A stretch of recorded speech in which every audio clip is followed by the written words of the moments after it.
சேலம் மாவட்ட காவல்துறையில் 3 ஆண்டுகளுக்கு மேலாக ஒரே ஸ்டேஷனில் பணியாற்றும் காவலர்களுக்கு விருப்ப பணியிட மாறுதல் வழங்கப்படுகின்றது. சேலம் மாவட்ட காவல்துறையில் 32 காவல் நிலையங்கள் மற்றும் 6 அனைத்து மகளிர் காவல் நிலையங்கள் உள்ளன. இதில் 3 ஆண்டுகளுக்கு மேலாக ஒரே ஸ்டேஷனில் பணியாற்றும் சிறப்பு உதவி ஆய்வாளர்கள், ஏட்டுகள், முதல்நிலை மற்றும் 2ஆம் நிலை காவலர்களுக்கு விருப்ப பணியிட மாறுதல் வழங்கப்படுகின்றது. சேலம் மாவட்ட ஆயுதப்படை மைதானத்தில் இன்று நடைபெற்ற நிகழ்ச்சியில் எஸ்பி ஸ்ரீ அபினவ் கலந்து கொண்டு காவலர்களுக்கு விருப்ப பணியிடத்தை ஒதுக்கீடு செய்தார். மாவட்டம் முழுவதும் 400 காவலர்களுக்கு பணியிட மாறுதல்கள் வழங்கப்பட்டன. இதேபோல் ஒரே காவல் உட்கோட்டத்தில் 6 ஆண்டுகளுக்கு மேலாக பணியாற்றும் காவலர்களுக்கும் விருப்ப பணியிட மாறுதல் வழங்கப்பட்டது.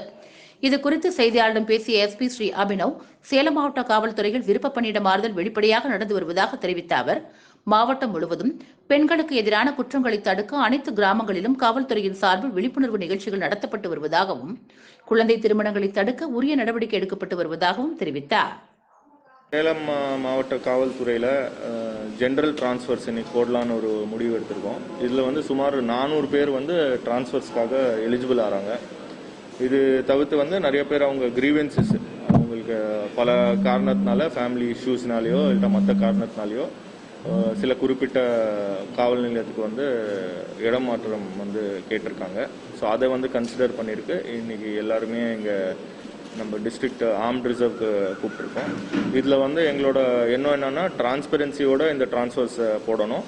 ஏன்னா பொதுவாக நம்ம போடுறோம், பட் இந்த எண்ணிக்கை அதிகமாக இருக்குது. சுமார் 400 பேருக்கு டிரான்ஸ்ஃபர்ஸ் வர்றதுனால டிரான்ஸ்பரன்சியோட அவங்களுக்கு எவ்வளோ தூரம் முடியுமோ அவங்கள அகாமடேட் பண்ணுறதுக்கு, அவங்க விருப்பப்பட்ட இடத்துக்கு முடிஞ்ச அளவுக்கு அகாமடேட் பண்ணுறதுக்காக இந்த ஒரு முயற்சி எடுக்கிறோம். இதுக்கப்புறம் காவலர்கள்கிட்டையும் நாங்கள் ஃபீட்பேக் வாங்குவோம், அவங்களுக்கு இந்த எக்ஸ்பீரியன்ஸ் எப்படி இருந்ததுன்னு. அப்படி நல்லா இருந்ததுன்னா ஃபியூச்சரில் கூட இதே கண்டினியூ பண்ணுற மாதிரி நாங்கள் ஏற்பாடு பண்ணியிருக்கோம். ஆமாம்மா, எல்லாருமே அவங்க ப்ரிஃபரன்சஸ் கொடுத்துருக்காங்க. 6 வருஷம் ஒரே உட்கோட்டத்தில் இருந்தவங்கள வேற உட்கோட்டத்துக்கு நீங்கள் கேளுங்கன்னு சொல்லியிருக்கோம். அதே மாதிரி எல்லாரும் கேட்டிருக்காங்க. சில பேருக்கு ஜென்யூன் கிரீவன்சஸ் இருக்கலாம், ஹெல்த் இஷ்யூஸ் இருக்கலாம், இல்லை வேற அவங்களுக்கு ஃபேமிலி சர்க்கம்ஸ்டான்சஸில் சில ப்ராப்ளம்ஸ் இருக்கலாம். அதெல்லாம் கன்சிடர் பண்ணி பண்ணுறோம். அதே மாதிரி கூடிய சீக்கிரம் ரிட்டையர்மெண்ட் இருக்கிறவங்களுக்கு கூட அவங்க விருப்பப்பட்ட ஸ்டேஷன்ஸில் போடுறதுக்கும் ஏற்பாடு பண்ணியிருக்கோம். எல்லாருமே இதுக்கு ஒத்துழைப்பு கொடுத்துருக்காங்களா, எதுவும் ஒன்றும் பெரிய இஷ்யூஸ் இல்லை.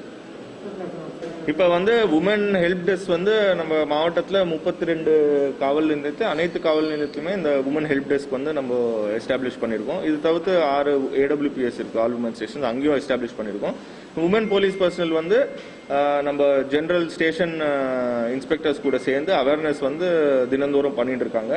இதில் ஒரு வில்லேஜில் சில பர்சன்ஸ் ஐடென்டிஃபை பண்ணி, பெண்களை ஐடென்டிஃபை பண்ணி அவங்களோட தொலைபேசி எண்ணை வாங்கி வாரம் அவங்க கூட பேசி அவங்க ஊரில் ஸ்பெசிஃபிக்லி நாங்கள் சைல்டு மேரேஜ் ஃபோக்கஸ்டா, எதுவான சைல்டு மேரேஜ் பண்ணுறதுக்கு எதுவான சான்சஸ் இருக்கா, யாரான பண்ணுறாங்களா, அப்படி இருந்தால் எங்களுக்கு முன்கூட்டி தகவல் கொடுக்கணும்னு அவங்க கிட்ட அறிவுரை கொடுத்துருக்கு.